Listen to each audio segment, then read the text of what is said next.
Hello and welcome back to the One United podcast. This is episode 16. I'm joined as ever by Henry. Henry, how you doing? I'm good, you? Yeah, I'm very good. A win definitely helps, I think. Nice to finally get one of those. And we're also joined today by Mark. Mark, how you doing? I'm very well, thank you, mate. Busy day. Ready for Saturday's game, and as you rightly said, nice to be able to finally talk about a win. But it is only the start of the season, so it's okay. Yeah, definitely nice to talk about a win, and that's exactly what we're going to do to start with. Obviously, only Carabao Cup, it's only Championship opposition, but a win's a win. 3-0 against Luton, probably more convincing than probably less convincing, than the scoreline suggests. Henry, I'll come to you first. What are your initial reactions about the game? I can't really overreact or react to the game. To be honest, it's it's not a measurement of where we're at, which is one thing that's frustrating about Carabao Cup and so on. It's it's not a measurement that you can go by. So I mean, it was the first half was awful, and the second half was improved, but it took us bringing on our best three players to actually impact the game. So all in all, I couldn't say it's changed my views on the side or anything, because at the end of the day we struggled to break down championship opposition, and it took us a penalty to actually get ahead. So again, another sort of frustrating night. Frustrating, exactly the word, I think. Until those substitutions were made, I think we looked bang average again. We made Luton look like a Premier League team. If we're saying we finished third in the league last season, then Luton put in a Premiership worthy performance. I'll come to you next, Mark. I'm not sure how much of the game you saw, but how did you feel coming away from that game? I'm in a similar boat, really. I only saw sort of snippets of the game, and I watched more towards the end, so that was a fortunate thing. And I probably at the time thought, oh, actually, we played pretty well, but it was very disappointing. We should be going 3-0 up much earlier on, and I think when we introduce players, it just goes to show yet again that we require more reinforcements, and it epitomises that greatly. So it'll be an interesting couple of weeks, but we've got it's a strange one. I was saying earlier that actually on paper Brandon had a good game, I thought. I know he sort of made a couple of rash decisions at the beginning, but he actually didn't play too badly. Got into the box on a few occasions, and Lingard actually surprised me a little bit. I felt like he was okay, but on the whole, the team were very poor. So it was a strange one for me. But 3-0, we came out, gives us a bit of confidence, and that's what it's all about. You sort of brought me on to my next point there by mentioning Lingard. I think it was obviously a very rotated squad, not very far from our first team. Players like Lingard and Fred and Mata coming in. It didn't really click again. It was very similar, in my opinion, to the Norwich FA Cup game last year. It just felt like we weren't going to lose, but we were never going to win this comfortably. It always just felt like it had draw written all over it or something like that. Now, Henry, I'll come to you. Do you think this game, along with many others in the last couple of months, have just proved even further that we really do struggle for squad depth? Yeah, I mean, to be honest, there's no other way to put it, really, is there? We spoke about this after the Palace game, about the lack of kind of cohesion in the side and the lack of quality almost in the first 11 as it is, and it proved itself again. The starting lineup, where do I start? It was just poor again. I mean, Matic and Fred in midfield, they seem to kind of control stuff, although we look threatened by Luton, and it's a side that kind of just avoided relegation in the Championship last year, so they're not particularly fantastic. So yeah, a bit woeful really. And the first half, I could have fallen asleep. Honestly, it was just awful. So Yeah, we can go over the same subject again about how we need squad depth and stuff, but at the end of the day, if we keep going over that, then the same thing will just keep happening. And as it is, we still haven't signed anyone. After my previous rant, I didn't expect me to impact anything, but I certainly expected the club after the kind of backlash to go and sign someone, and we're still haggling over like 1 or 2 million for Tellez. So still haven't sold anyone either.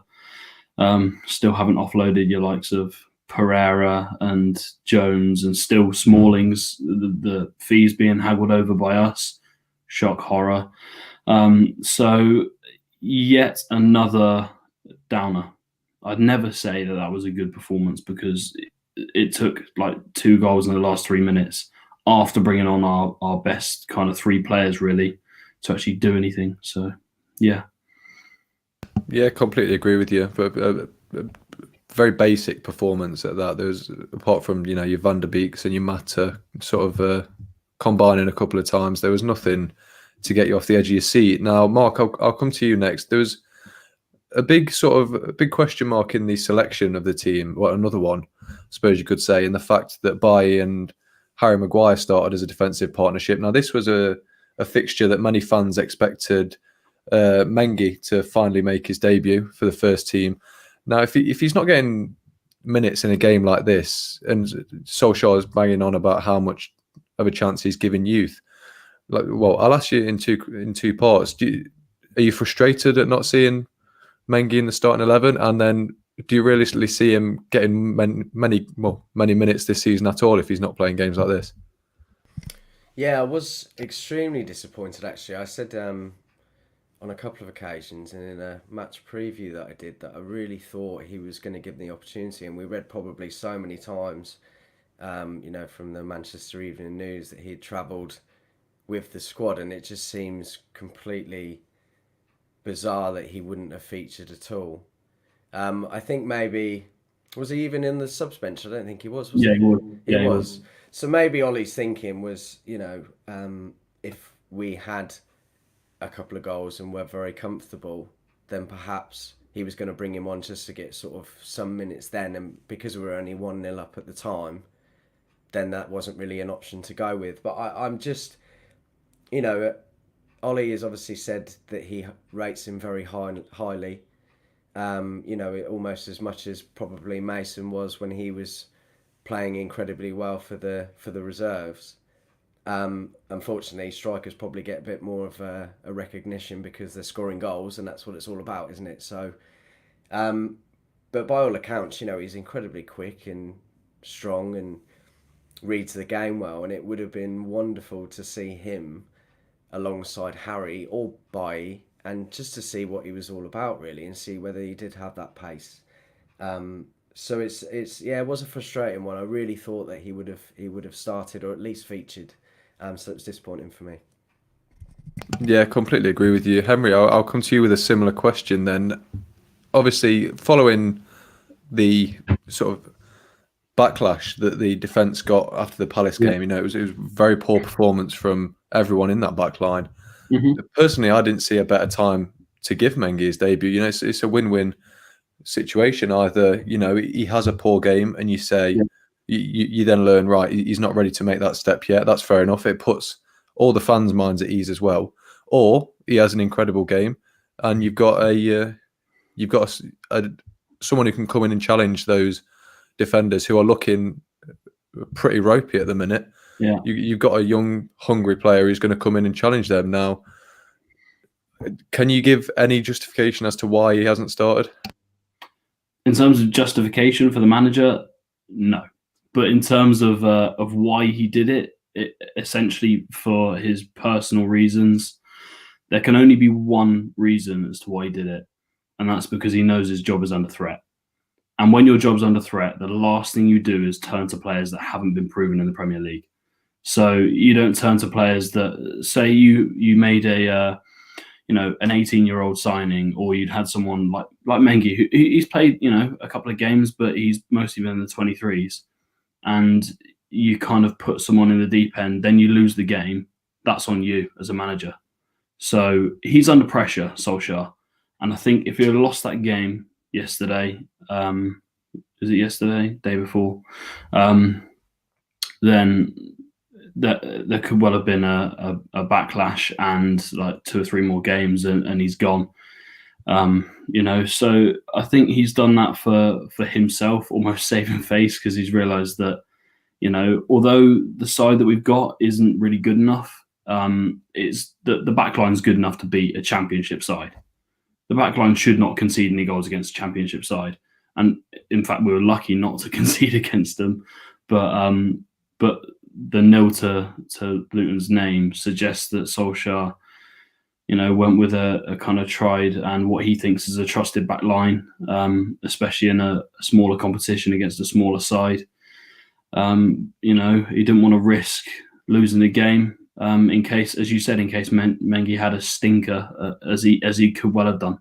So the backlash would have been on, if they lost this, on the players more than it would have been on the manager, especially if we were poor at defending. Whereas, it would have been on the manager if you started an 18-year-old relatively unproven player. So, yeah, I think you've raised a point I didn't even think about there, to be fair. I think that to round us off in this little sort of mini topic, I'll bring up a comment from Was, our guest from Sunday. Sorry, he says, although it would be nice to see Mengi play, he's not ready yet. A fit Bailly compliments Maguire, although personally I'd go to the market and sign Upamecano. And while I think he's hit the nail on the head there completely, he's not ready. But I think he's not ready to an extent. I don't think he's ready for a Premier League game. But I think a cup that no one really wants to win against opposition a division below, I think it's the perfect way to drop him in sort of at the deep end. Because, if we lose, it's the Carabao Cup. No one's really that bothered, are they? I don't think any fans are desperate to win the Carabao Cup this year. I don't know about you two. Butt in if you disagree with me as well, that's fine. But I completely agree with the Upamecano statement. I've been saying it for weeks. But yeah, I think that while you're pretty spot on, I think that, in my opinion, unless we get, like, obviously we've got Brighton in the next round, if we then progress and get weaker opposition, which is possible, we got a couple of League 1 and 2 teams going through the cup last year. So I think if we get another lower opposition, he's got to play him. Otherwise, he's not going to get minutes this season. Does that make sense to everyone? Yeah. Yeah, I just want to make a couple of points on that. Actually, I think whilst I absolutely agree, he's probably not ready yet. He hasn't had that first team exposure. If we were to continually say that he's not ready, then you're never going to play him. There's always going to be a risk by playing these players. And I think it would have been a great opportunity for him to at least feature. And, it could go horribly wrong, it might not. But, they've got to start somewhere, haven't they? That's my feeling on it. I also, in regards to that comment very quickly, Bailly actually had a very good game. And I don't think we've ever questioned his ability. And it's just his injuries. I was reading something the other day that Bailly actually, I think this was a couple of years ago now, he was the 5th or 6th quickest, and now this is behind players like Marcus Rashford and Greenwood. So that would suggest that he could be not left-footed, but a quick centre back to partner Harry Maguire, and perhaps if he can stay fit, that would be a really good way to move forward. Yeah, completely agree. Henry, you got anything to add before we move on? This is not going to be a rant, but it's going to be a little snippet of something that I just thought of, actually. Just getting warmed up.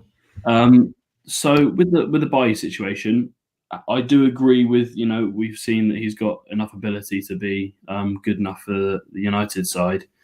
He's untrustworthy when it comes to injuries, and he's a bit petulant when it comes to challenges. That's why he gets injured so often.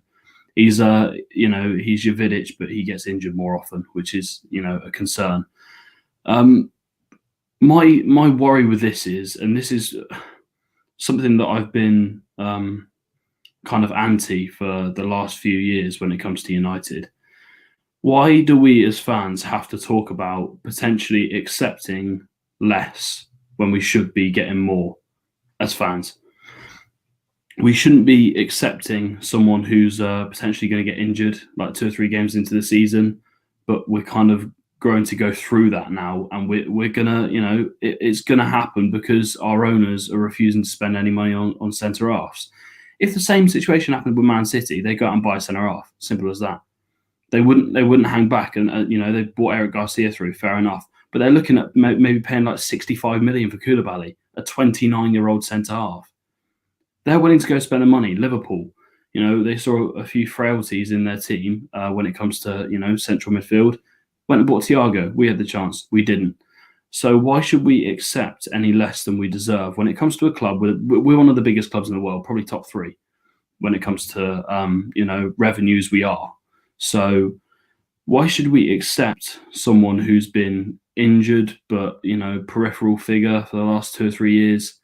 We should just go out and buy a centre half. I know it's a different story with the owners and stuff, but we shouldn't accept that as fans because it's not right. We're one of the biggest clubs in the world, and we're talking about, bringing an 18-year-old through into the first team, potentially to play Premier League games because we know we're not going to sign a centre half. It's borderline embarrassing, really, isn't it? That's all I can really say on that. I was expecting a lot more from you, Henry. Right, sort of going on a more positive note then, we saw the return of Matic yesterday, and obviously Van der Beek got his first start. Now, Mark might know from my rants that I have on All for United that I'm a big advocate for Nemanja Matic in that United team. Love everything about him, especially his eyes that are way too close together. To me, just even watching the highlights, he brings so much calmness and class to that midfield that we didn't see on Sunday at all. Saturday, sorry. With Scott McTominay, you get a rash player who can offer you a few moments of brilliance. I'll come to you. I'm not even going to go into that again.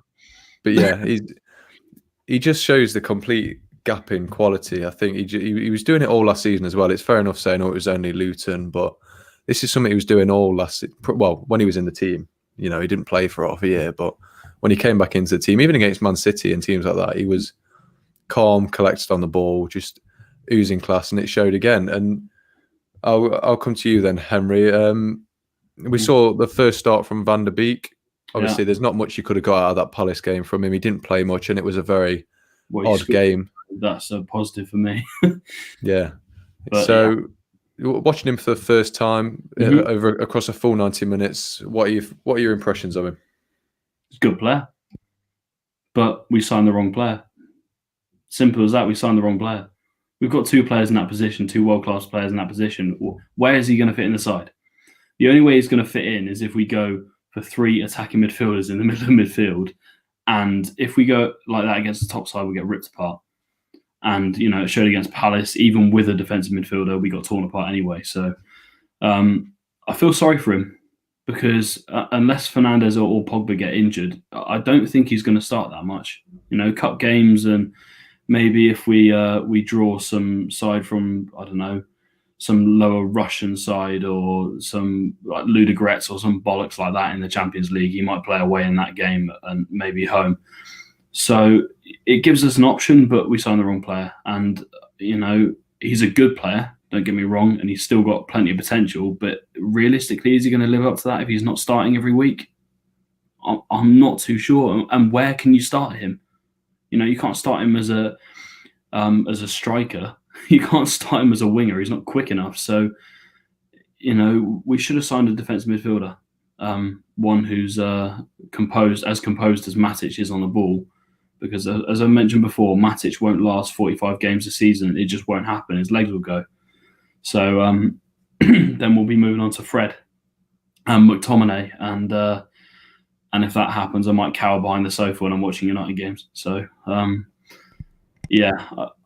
it was good. He played well. But at the end of the day, you can't say too much when I don't think he's going to play that much this season. I just don't see it. Well, I'll come to you, Mark. Hopefully you can be a little bit less depressing in your description of him. After watching him a full 90 minutes, I know it's only against Luton, but what are your initial impressions of him?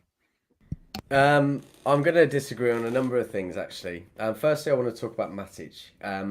I have heard you talk about that a lot, James, and And I think even for myself, I haven't probably appreciated him enough, and he is probably the most underrated player at Manchester United. So I'm going to agree with that one. Now, as for Van der Beek, I don't believe that it's a silly signing. Now, the reason why I say that is because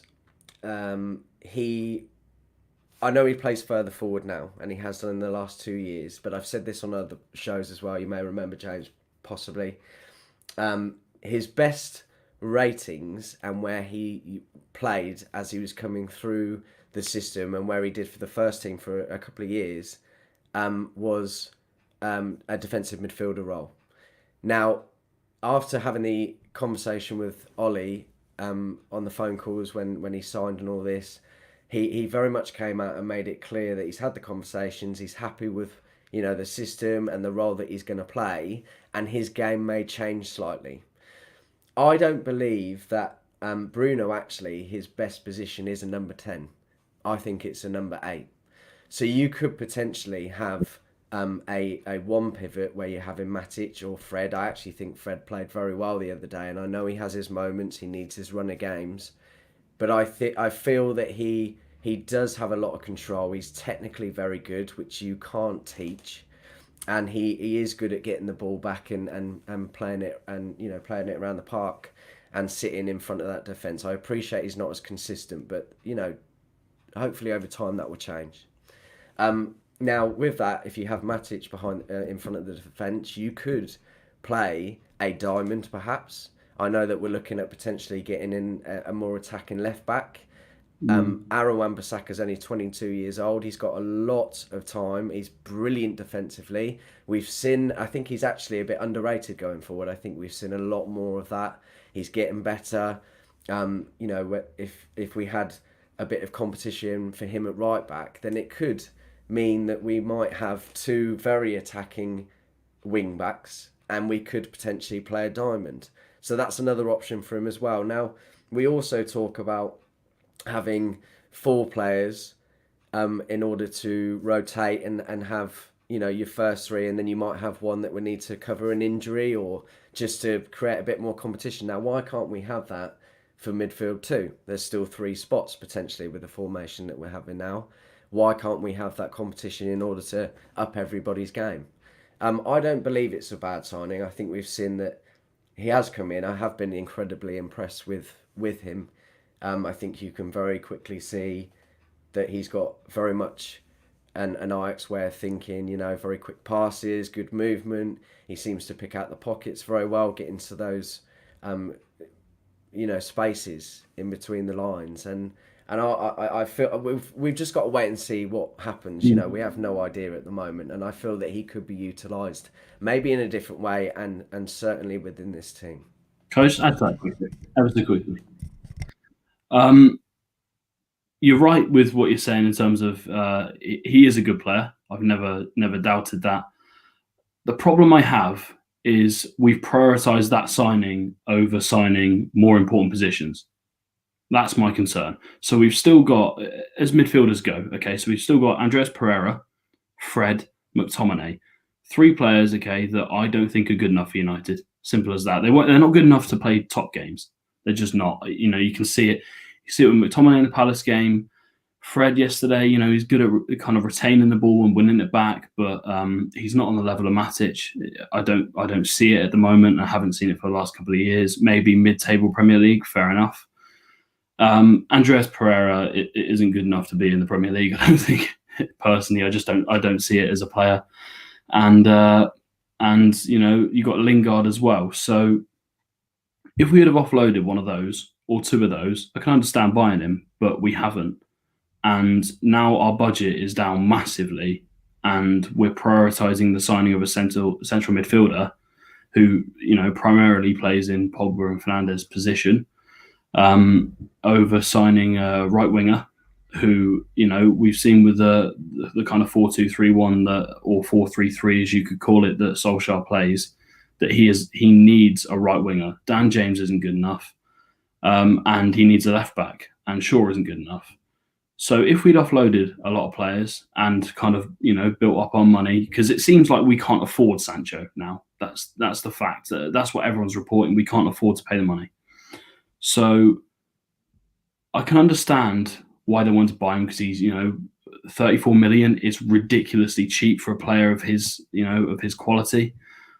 But at the same time, I think maybe they went into it with kind of, with foggy minds, not thinking what was going to happen in the future, because we can't just offload the players we got. They're on too high wages. So we need a left back and we need a right winger desperately.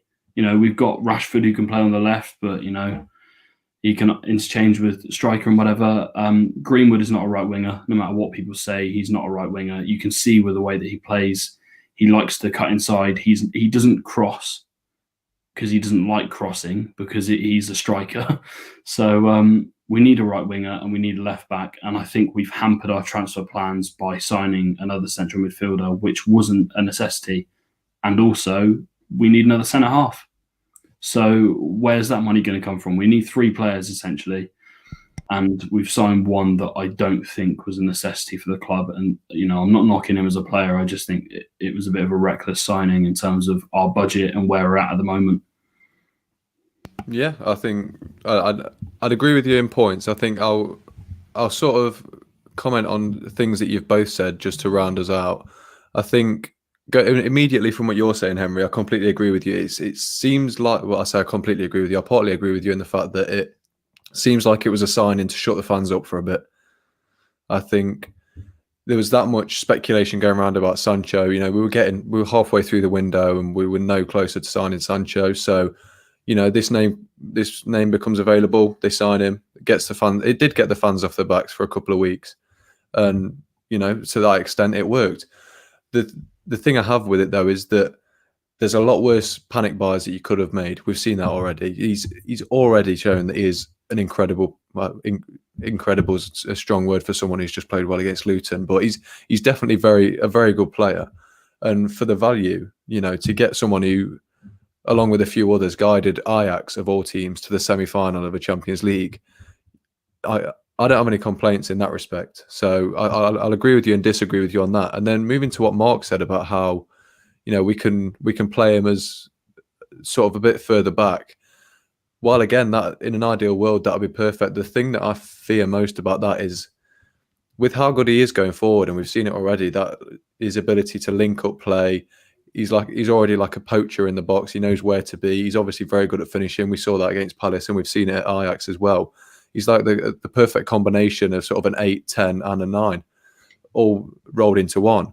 So I think pushing him further back, you're under threat of doing what Mourinho did to Pogba by just sort of cutting his wings a bit. You give him too much defensive responsibility and you're missing out on all this untapped potential of attacking play that we saw against Palace. We need a bit of flair up there. As soon as Bruno has a bad game, that's it.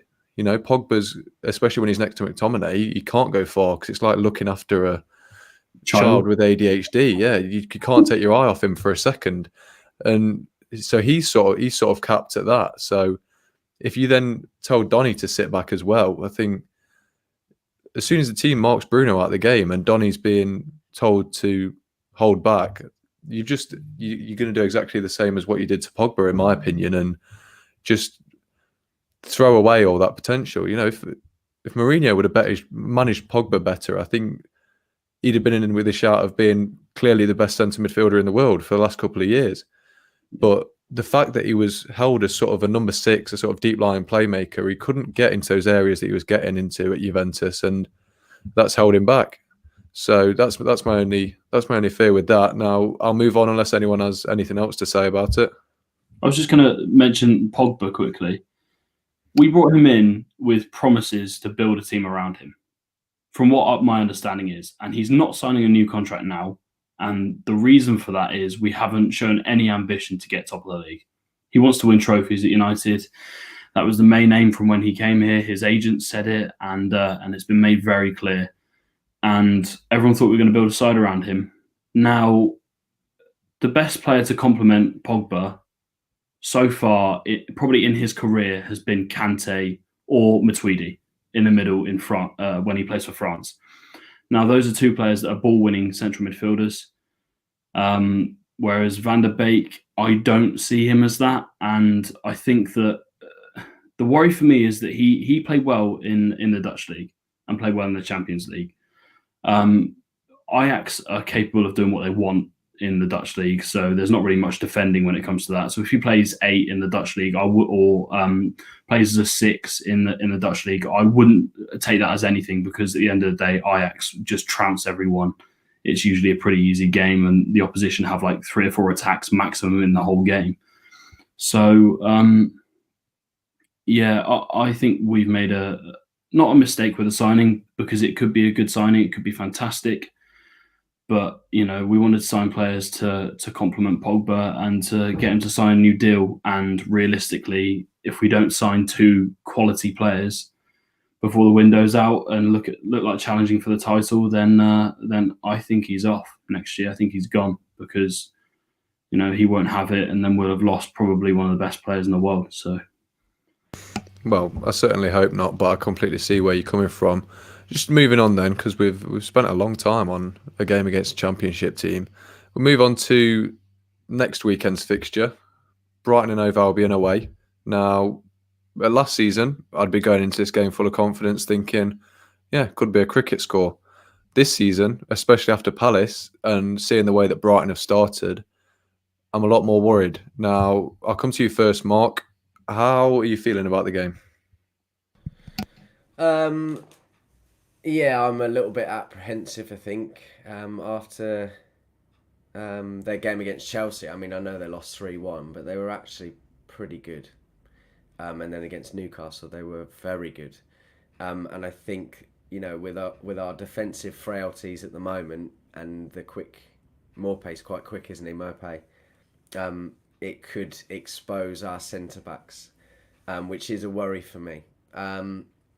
Match fitness, obviously, as well. I said this earlier. It doesn't come overnight, does it? And it might take a couple of games yet, but hopefully we can take control of the game. I think Matic probably should be a starter. That would be a real help, just to stop the attackers running at our defenders. And again, I absolutely agree with what you said about McTominay. He's not a defensive midfielder. I'm not really sure where his best midfielder position is, in all honesty. And when I said this on a previous show, that when you have McTominay in the middle, you notice that teams play narrower and will run at you, because they know that his position is not great. They know that he's not able to tidy up. So that's a worry for me. So yeah, I think Matic would be a great one to have, and it is a worry. I am nervous. I don't think I go into any games other than post lockdown now feeling overly confident, in all honesty. So I guess we'll just have to wait and see what happens. But we need to take control of the game. It'd be nice to get an early goal, and play some quick football and really go at them. I think we're best when we really are quick, fluid, and going at teams. Yeah, I think spot on. I think something I'd add as well to the importance of Matic in that team is, we've seen in previous occasions, especially now they'll be full of confidence, they've got 2 players in that midfield, in Aaron Moy and Pascal Gross, who in the past have caused United a lot of problems. And I think if you've got to play Matic in there to nullify at least one of them. Moy's not there anymore. Is he not there anymore? In China. China. He had a clause in the contract that allowed him to leave for $4 million to any Chinese club. So he's gone, but they've got other players that are as good. Yeah, and just carrying on then. Pascal Gross, we saw that in his first season. I think he got something like 13 assists. He's obviously a very good player that goes under the radar because he plays for Brighton, but he can cause a lot of problems. And playing Matic in there, we've seen if he has a good game, obviously it will nullify that problem straight away, and Brighton's creativity is hampered. So just bow down to King Matic, I think. Henry, I'll come to you then. Mm-hmm. I'll ask you a similar sort of question, and then one building off it. So obviously, how are you feeling going into the game, and then What does it say about us as a club when we're worried about Brighton away coming up? So, truthfully, how I'm feeling about the game, to quote Danny Dyer, I am fucking shitting myself. There's no other way of putting it. I am worried that they're going to rip us apart because they look like a really kind of, organised team. And there are three players that spring to mind. Lamptey against Shaw. Oh my God. That could be a massacre. And then you're looking at Trossard, who's had a fantastic start to the season. He looked a threat against Chelsea, scored against Chelsea, although it was partly Kepa's fault, but looked a real threat. And then if they start Connolly up front, in terms of pace, he is absolutely rapid.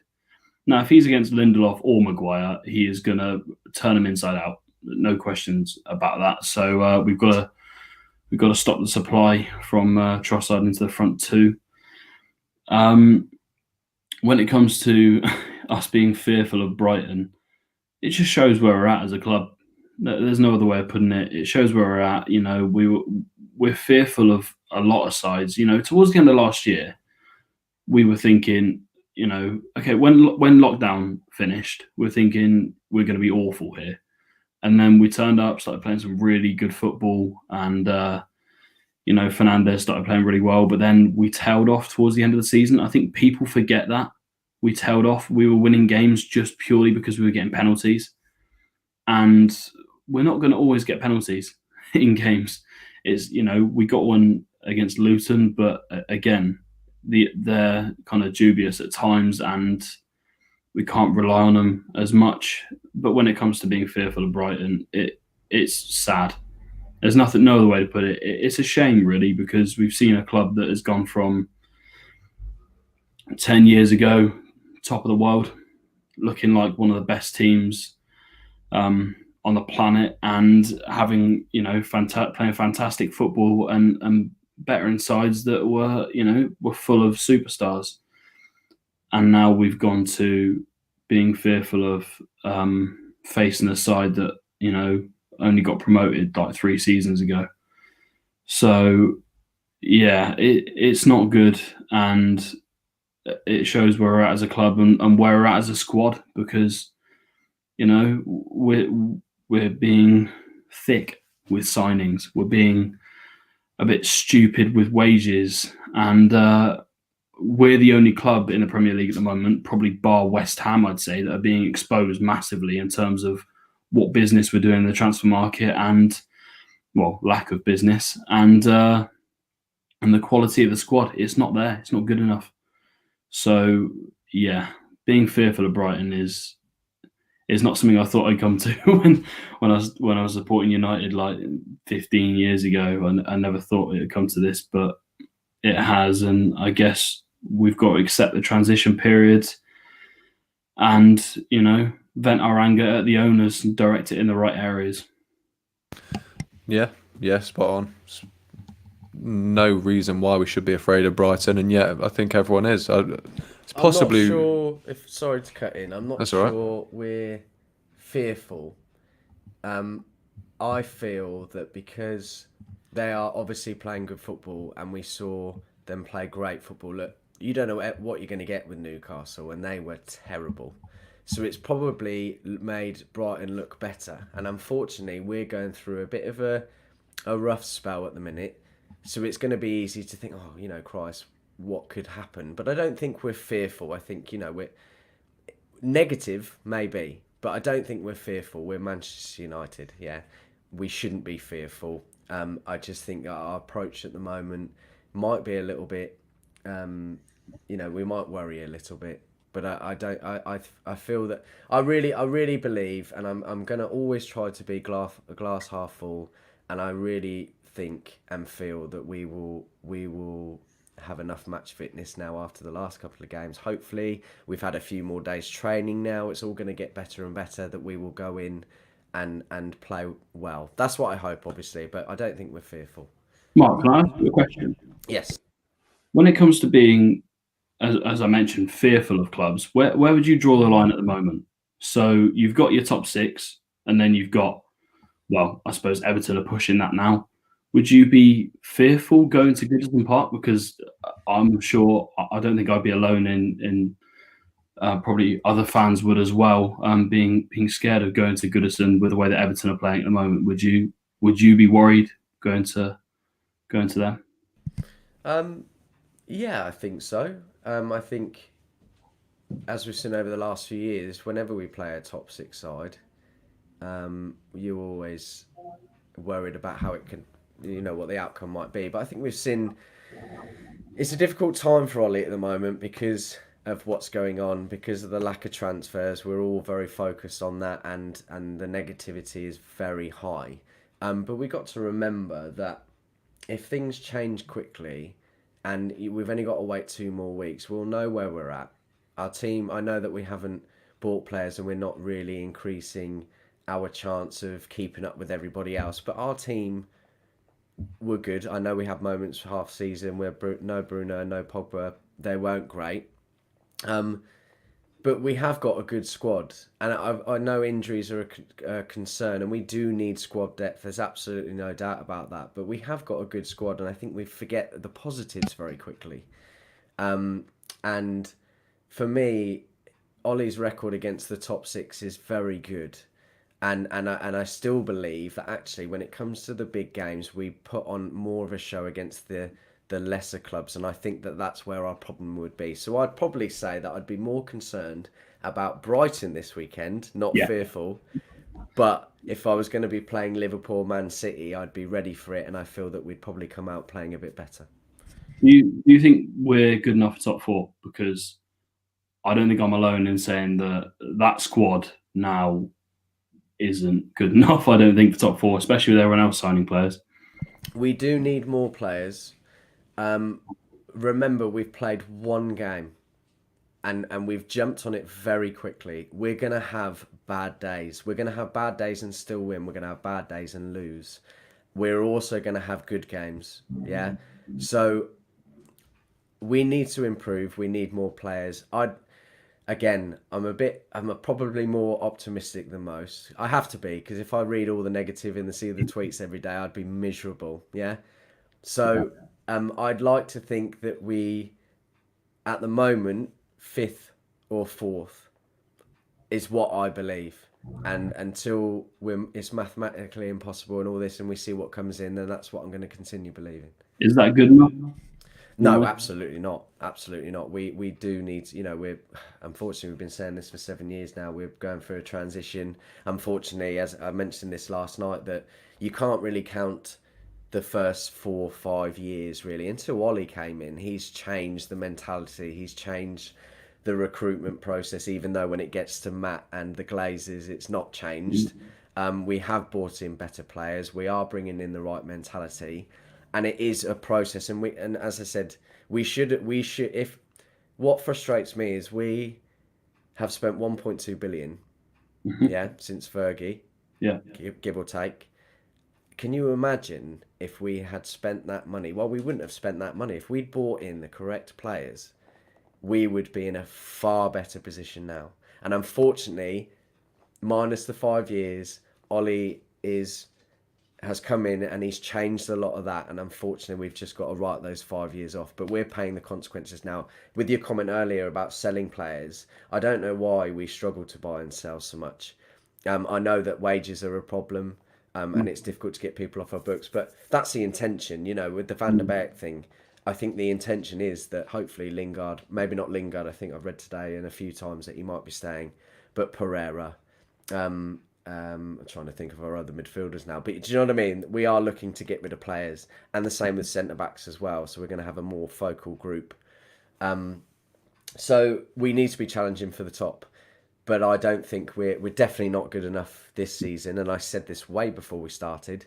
We still need those players. If we can get 2 more players in, maybe not a centre-back, I know we need one, but if we can get a left-back and a right winger, then I think the coins flip straight away. We'll look very different. We'll have that positivity. We'll probably play better in games. And then people will start believing, and it will only be 1 game in and people will change their mind. Do you know what I mean? So we have to be very careful not to get dragged into a 1 game result and get too bogged down with that. Well, yeah, we'll have you on more often if you're going to bring that sort of positivity to complement our negativity. But just to round this off, then I'll ask both of you, and then I'll give one myself. Quick fire predictions for Saturday. I'll come to you first, Emery. Oh God, I reckon we'll lose or draw. I realistically can't see us winning. If we do win, it will be through a penalty. So, in terms of results, don't have high hopes, and I'll be racking up the beers on Saturday to make sure that I can forget what happened. So, besides Be careful. Be careful. yeah, it'll be. I think it'll be a rough day. Just make sure you're not having those beers with 6 other friends. As long as it's only 5, you'll be fine. Yeah, very true. Very good point. Yeah. I'll come to you next then, Mark. Mr. Sunshine. What's the score going to be on Saturday? I've said 2-0 to us. We've got to believe, we need to be positive, and I'm going to go in until we see us playing badly. If that happens, then I believe that we should go in and we should beat Brighton by at least 2 goals. I've only said 2 goals because it may be a bit difficult to get, hit the ground running, and perhaps, as we've seen, we start a little bit slow. But I feel like we'll be okay. Everyone likes to jump on United when they're playing awfully. And hopefully we can change that this weekend. And I am going for a 2-0 win. I think I'm going along the same lines as Mark. I think the only reason I'm really sort of not even fearful of Brighton, I'm fearful of which United will turn up. And I think it's only recency bias. Brighton have put in 1 or 2 good performances at the same time as we've put in a bad performance, and suddenly all hell's broken loose. But I think, you get, like you say, the players have been back in training a little bit now. That fitness will be up. I think there's no valid reason why we should go to Brighton and not pick up 3 points. So I'm going to say we're going to win. I'll go 2-1 because I know Brighton are no mugs. They'll give us a good game because they're a good team. We can't expect to go and walk them over because they're not the Brighton they were 3 or 4 years ago when they were in the Championship. They're a very smart team. They've got a very smart manager. And there's no major weak point in there, so I go for a close win because I still don't think match fitness wise we're completely there, but I also don't think there's any excuse for us not to win. So hopes we lose. Part of me hopes we lose, just so we can sign some bloody players, so they'll realise that their ambition of top 4 isn't realistic, and the owners will put their hands in their pockets and pull out 100 million quid and go and buy some reasonable players. Henry Bartlett wanting Man United to lose. You deserve the Glazers. I don't want us to lose. As I said, part of me hopes for it, and part of me in the Leicester game, the last game of the season, was thinking, if we get top 4, we are not going to sign anyone. Because the Glazers get their money in their pockets from the Champions League and they go, I'll tell you what, new Ferrari's in order. So that's the mentality of our owners. So, we want the best for our club, and maybe a poor performance, maybe not a defeat, but maybe a really bad performance, and a scrappy 1-0 penalty 93rd minute win will do us the world of good, and we'll actually go and sign some players. Go on. Sorry, mate. I can't ever. I'm sorry. I can't ever agree to say United aren't going to win, and also to for the board and everyone to then say, "Oh right, we need players." I think it's been very clear this week with an emergency meeting on Monday, which should have happened weeks ago, that it's very clear we need players anyway. So I don't think by losing against Brighton that's going to make it any clearer. I think Ollie's made it very clear, and I think they've had the meetings to say that they need to do that. So I really hope we go in and win that one. Well, you've led me on quite nicely to the next section. Then we'll sort of segue into needing players and the owners and so forth. Now, moving on to transfers, there's been a lot of news coming out about the Tellez deal. That's looking more and more likely by the day. Well, for United anyway, it's still not looking that likely, but we'll take what we can get. Now, the news is currently that we've hit a stumbling block because we're trying to get a cheaper deal on his day, one of the best left backs in Europe. Now, if that's not the most Glazers thing I've ever heard, then I don't know what is. But Henry, we can get an incredible. I say incredible. We can get what is undoubtedly an upgrade at left back for around 20 million euros, which I don't know the exact exchange rate. But that's about 17 million pounds. Yeah. That's a similar fee to what Liverpool paid for some Greek fullback that no one's ever heard of. Now, how are you feeling about the signing, and how are you feeling about the news that we are yet again trying to get a better deal for ourselves? When you say signing, by the way, I will not believe we've signed a player until I see him in a United shirt kissing Ed Woodward's forehead. That's the only time I'm going to believe it. I don't think anyone's going to do that. Well, I'm hoping it happens. Because Donny didn't kiss his forehead. Does that mean he's still at Ajax? Well, when I saw him play, I thought, okay, this is realistic now. We have actually signed someone. When it comes to that, I wouldn't say he's a signing yet, because Ed Woodward can still do what he does best and cock up the deal, because he seems to be fantastic at doing that. He'll get to the last minute. We'll have a 17 million pound deal in place, and he'll say, scrap that, I want to pay 12 for him, and Porto will drop kick him out of the office and invite PSG's owners in.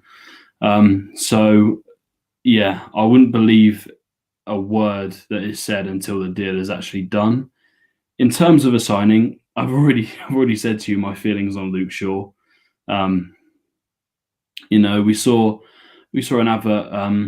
With Stevenage's their kit sponsor was Burger King last year.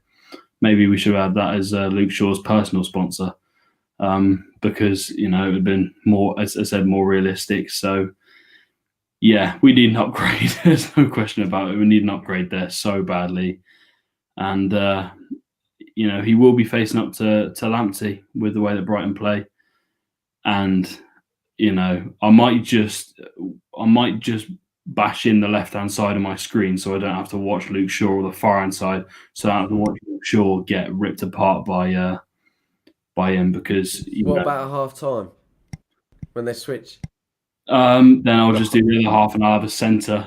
The whole screen just getting obliterated as soon as he sees Luke Shaw's upside down. name on the team sheet.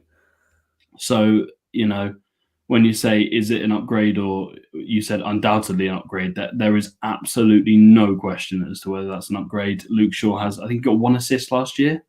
I think he's had 9 assists in his Premier League career. To put that into context, Alexander-Arnold got more than 9 assists last year, and so did Andy Robertson, from what I believe. And if we're looking at that kind of standard, we're in for a hell of a season if we don't sign Tellez. So I think with Woodward and Judge, it's like Dumb and Dumber. You don't ever trust them to get anything done, and until he's in a United shirt walking out at Old Trafford, then I wouldn't believe anything, because we could so easily mess this deal up. Well, Mark, I'll come to you then. A very, very similar question. How are you feeling about the signing? He's on record as in my opinion, one of the best left backs in Europe, and to get him at such a cheap fee seems a bargain. I just want to know your opinions on it. Yeah, I would absolutely agree with you. On paper, he looks very good. I think last season he got 11 goals and 8 assists, which, as Henry's pointed out, it's exponentially far better. Now, my feelings on Luke are very different. I appreciate going forward, he's not great. There are moments when he does run past players, he is quick, and I think it's been hampered by his injury, unfortunately, 5 years ago, yeah? Now, I feel defensively he's actually very good, and I also feel that he hasn't got enough competition. I've said this many times that I feel Brandon Williams should be moved to the right. I'm very particular when it comes to having a left left-footed left back and a right-footed right back. So I feel that Brandon, ultimately, Aaron Wan-Bissaka hasn't got any competition. So if Brandon moves over to the right, then he's got that. We should get Tellez in. I think for 20 million, yes, for a 27-year-old, but we do need experience in the team as well. He's got also a winning mentality with Porto, granted, in a Portuguese league. But we need to get that competition in. I think actually it would give us the opportunity to get some more overlaps and potential good crosses and assists and perhaps some headed goals, which we haven't seen for a long time. But I also feel that it would give us another option where if we want to sit back and protect a game a bit, Luke Shaw would be a good left back to have too. Alex Tellez, he's not good defensively. I don't feel that there's any stats really that can argue that.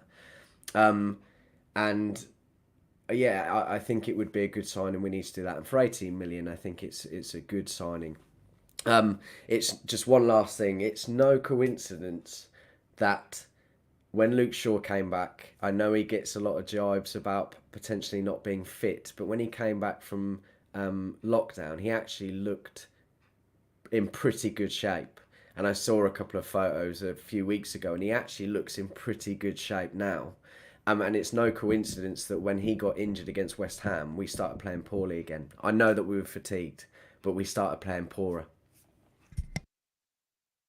Fair enough. Yeah, I think I'll sort of agree with what you were saying on the Tellez deal. I think undoubtedly he would improve this squad, but I was saying yesterday on an All for United show that you can't bring Tellez in without bringing in a centre back as well, because Tellez going backwards is sort of like Trent. He's just Trent on the other side. He's a very good deliverer of the ball, although he has an eye for goal as well. He gets a lot of assists, but going backwards, he's very suspect. And playing Timothy Fosu-Mensah at fullback completely exposed those two centre backs against Crystal Palace. That's the worst I've probably ever seen them play, because there was no cover. They didn't get that usual cover from Wan-Bissaka, and they were just completely exposed. Now, you do that the same on the left side for a whole season. If there's no defensive cover on the left side, you're going to require these centre-backs to cover for him. And Lindelof and Maguire are not quick enough to do that in any sort of competent way. Maguire would still be sort of jogging in a sort of left direction while the ball's gone in the net. He'd still be trying to cover for Tellez at the halfway line when the ball was in the box. Still jogging. As Emery likes to say, his canal boat turning circle just won't allow him to make any sort of covering runs. So I think I've seen Milk turn quicker, to be honest. Absolutely. That's my problem. I think the frustration is the Jadon Sancho deal. It will go to the last day, and it will be exactly the same as Maguire, in my opinion. We'll get it done on the last day for 108 million euros, all up front, because we've been bargaining for a deal for 3 months, thinking, yeah, this is going to work. They'll crumble eventually. We get to the last day of the window, absolutely shit ourselves, and say, right, okay, there you go, and that'll be our money gone. Whereas it's like we were saying with Waz on Sunday, Henry. I think the priority now has got to switch. If you bring in Tellez in, the priority has got to switch to a centre back. I know Upamecano's just signed a new deal, but he'll definitely be available if you offer around 60 million for him. And there's Christian Falk, who's the kind of trusted one in Germany, is saying that he won't leave this summer, regardless of what we offer. They haven't got a replacement in, a viable replacement in, and they're saying that he won't leave. So, as far as I'm concerned, when you hear stuff like that, stuff could change. But with the Sancho deal and Upamecano, those two deals, as far as I'm concerned, are dead. I haven't heard anything on the Sancho deal in probably like a week and a half, 2 weeks, and that was what we'd agreed personal terms. We could agree personal terms with Jeff Bezos. It doesn't mean we're going to sign him. We agreed personal terms with absolutely every player. Will turn up and Messi. All personal terms are agreed, but you haven't agreed a fee, so it makes no difference whatsoever. It doesn't mean that you've actually done anything. It just means that the player said, "Okay, yeah, I fancy coming to you." Doesn't mean anything. Yeah, we do seem to do things a little bit backwards, don't we? Wrong With way around. Jaden, I did read from Fabrizio today that they are looking at Sarr from Watford as an ideal replacement. And I'm sure that they're better than United. That you know, with recruitment and lining Yeah. people up. So hopefully they have lined someone up. I'm not as optimistic as I was. I think that there's a very, it could be an unlikely chance, but again, it doesn't close until the 5th. We know on track record how Manchester United are, and I still believe that he still will come. We don't know what's going on really. Truth be told, we get fed information from the media to give us lots of negativity because that's what creates a story. There's never a bad story. A story is a story. Do you know what I mean? So I don't think they're going to tell us about the things we don't know. We didn't know anything about Van der Beek, so it does happen. And I do feel that we will get him still. I think they'd have a lot of egg on their face if they didn't. If we do sign him, it will be for 153 million because we seem to overpay at the last day, and that extra 40 million will just be, they'll just say that's for Woodward being a knob. So they'll just they'll add on an extra fee, and we'll have to pay ridiculous bonuses, like every 5 appearances we'll have to pay 13 million to them or something. So we'll add some stupid clause in like that, as we always seem to do with these kind of deals. So if we do sign him, it will be for more than we originally wanted to pay for him in the first place. So yeah, that's the frustrating thing. It happened with Maguire and it happened with Bruno as well, leaving it last minute and then paying as much, if not more, of what they wanted. But just to sort of round off what I was saying about Tellez, I think if you're not getting Upamecano in, you've either got to switch system to a 5 at the back to cover for him, which we saw against Chelsea doesn't work, or you've got to hope and pray that Bailly stays fit and uses his pace to cover. Yeah, I don't think you can stick with that Maguire-Lindelof partnership with Tellez in your back line. But just moving on then, because we are running over, we'll quickly talk about our sort of outside of United topic that we like to do every week, and it's the return of COVID. Second lockdown looks imminent, and I wanted to just talk about the impact it will have on lower league football. Now, from personal experience, I work at a Step 3 club in the media department, and they, despite being one of the richest clubs in the league, they really struggled. And Step 3 is still a pretty high standard. That's 2 steps down from the conference. So if you're losing teams at that level, the entirety of the non-league system is going to completely crumble if we go into another 6-month lockdown like we do. Now, the repercussions of that are a lot heavier than we think, because non-league football offers a route into football for the majority of English footballers. Now, it's actually just one example, but you look at Jamie Vardy, he wouldn't be here if it wasn't for the non-league system. And it's going to get to a point where, unless you're in an academy from a young age, you're not going to English players aren't going to get brought through, and we're going to lose out on a generation of talent because there's only so much space in every academy. Now, the question that is raised from it in the news, I'll come to you first, Henry, is should big clubs like United and big organisations like the FA and the Premier League, should they be financially helping out teams that are in a less fortunate position than we are? First of all, I mentioned this on a previous podcast.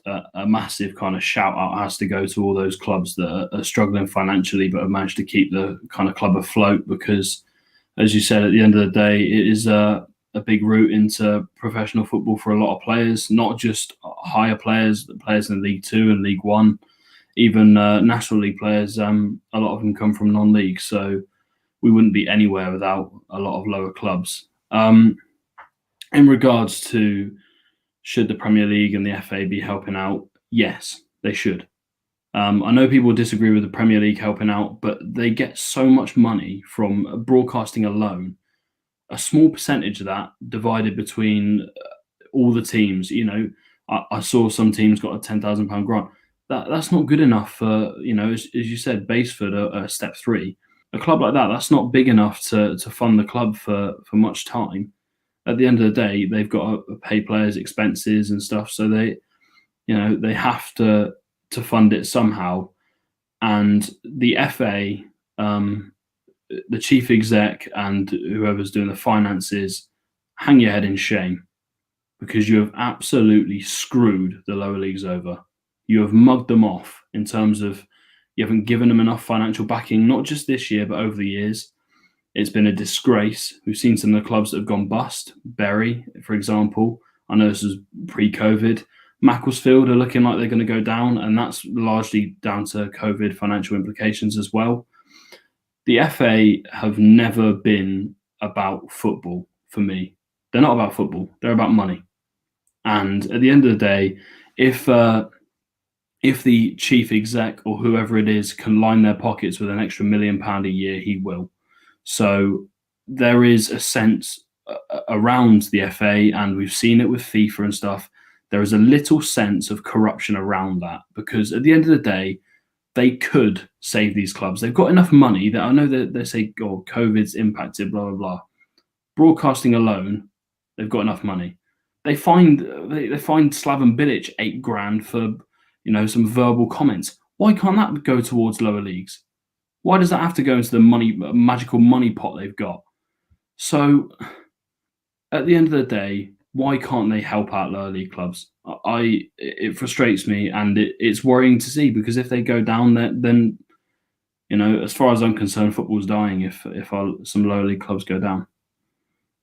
Yeah, definitely. That's the point I was going to make. Mark, we talked about it a little bit before the show. We were sort of discussing the fact that it's sort of a sticky area, isn't it? Because these clubs are under no obligation to help these poorer teams out, and the way that a lot of these clubs are run now, they're run by very seemingly selfish people that probably, given the chance, would avoid it. So do you want to just sort of expand on the points that were being made before the show? Yeah, it is a tricky one, really. Everyone's going through the same thing, and it's not just football. It's lots of institutions. So it's very difficult. Obviously, everyone's there as a business, really, unfortunately, these days, and they're there to make money. Now, I did mention that really the Premier League, I think, probably don't have an obligation, lesser so teams, but I think it would be a nice gesture.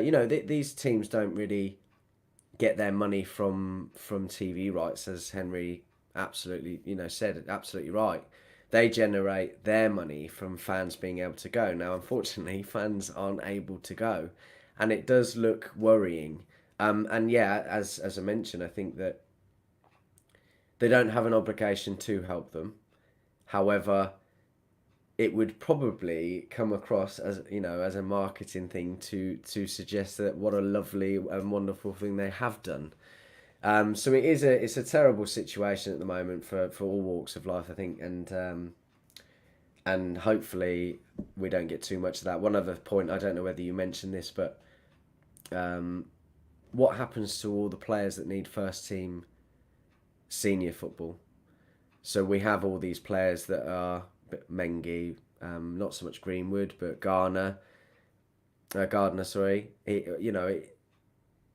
Where's his opportunity to go to a lower league team if these teams aren't available anymore? That's another bit of the structure that would have a massive impact. Yeah, I think just to round things off, after I finished, anyone feel free to jump in and say anything else. But another part of it is these players at sort of step 2, step 3, they're getting paid by the club. This is a very big part of their livelihood. They play. They're obviously very talented, but they're also semi-dependent on the funds that they receive each week from these clubs. So you think how many players are on each team and how many teams there are going all the way down. You strip in a lot of people of weekly income, and that's another problem. There's going to be an even bigger pressure on these people to go out and find other jobs that aren't there anymore to replace this money. Like we've said, it's had an effect on every business. So that's not even taking into account all the people that have been made unemployed from every other aspect of business. So it's just a very, very difficult one in that sense of the even just a personal sense, not even from a business side. Anyone else want to jump in? Yeah, just quickly. In regards to that, it's not just about the football; it's about the supporters as well. I'm going to give you a quick scenario, which I've never actually done this before. So I assume you both have local teams that you've seen before, and that not passionately support, but they're there at the end of the day, and you like to go down and watch them every now and then. Just picture that club not being there, and that's purely going to be because top clubs or the FA or big corporations, they couldn't set up a small amount of money to fund the club for an extra few days. Sometimes it is. So for fans of lower league clubs, we seem to forget about them as big kind of. We support big clubs. Most of the people that do podcasts. So we seem to kind of forget about them. And at the end of the day, they're just as passionate about their lower league clubs as we are about United, and others will be about Chelsea and Liverpool and Arsenal. So why we shouldn't forget about those as well, because at the end of the day, it's a massive part of their life. People have said to me before that football is just a game. That's a load of shit. It's not just a game. It's a way of life for a lot of people. A football club can be going through generations of family, and then all of a sudden it's gone. Where do you turn to after that? So, yeah, just in terms of fans as well, it's pretty rough, and we need to remember that it is a family thing, and it is a way of life. So treat a lower league club as we should treat our own.